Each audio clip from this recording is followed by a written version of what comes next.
জবান বন্ধ ছিল। আমি বলছিলাম যে ভিতরে টিউমার হয়েছে, বললো ডাক্তারও বলছে টিউমার হয়েছে, সবাই বলছে অপারেশন করতে হবে। আর আমি বলছিলাম 4 মাসে সুস্থ হয়ে যাবে, কথা বলতে পারবে। এখন সম্পূর্ণ সুস্থ আছে। আসসালামু আলাইকুম ওয়া রাহমাতুল্লাহি ওয়া বারাকাতুহু। সম্মানিত দেশবাসী, আমি cancer specialist doctor SM Sarwar. বিশেষ করে একটি বুবা ছিল, একেবারে কথা বলতে পারতো না। আমাদের এখানে চিকিৎসা সুস্থ হয়েছে, তার প্রমাণটুকু আপনাদের সামনে তুলে ধরছি। আপনার নাম? মোহাম্মদ সাজু। মোহাম্মদ সাজু। আপনার যে আমার যে চিকিৎসা আগে করাইছেন, সে আপনার কি হইতো? আমার ছোট ভাই খালুদম। আপনার ছোট ভাই, খালাতো ভাই, তার নাম কি ছিল?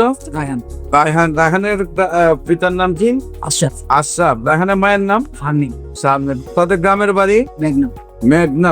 Post office? Post office তুলাদুলি। তুলাদুলি। থানা? মেঘনা। মেঘনা। জেলা? কুমিল্লা। আপনার কি হয় বাবু? আমার ছোট ভাই। আপনার ছোট ভাই, তার কি সমস্যা ছিল?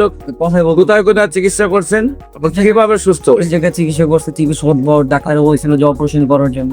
আপনার এখানে ঠিকানা পাইলাম, ভিডিও দেখে ফিরে সেখানে পাঠিয়ে দিলাম যে হোমিওপ্যাথি ওষুধ খাইলে সেটা আপনার চিকিৎসা, আপনার অপারেশন ছাড়া এটা সুস্থ হয়ে গেছে হোমিওপ্যাথি ওষুধ খেয়ে।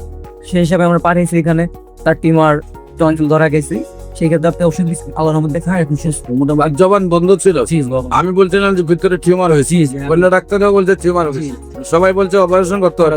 আর আমি বলছিলাম 4 মাসে সুস্থ হয়ে যাবে, কথা বলতে পারবে। এখন সম্পূর্ণ সুস্থ আছে। একদম।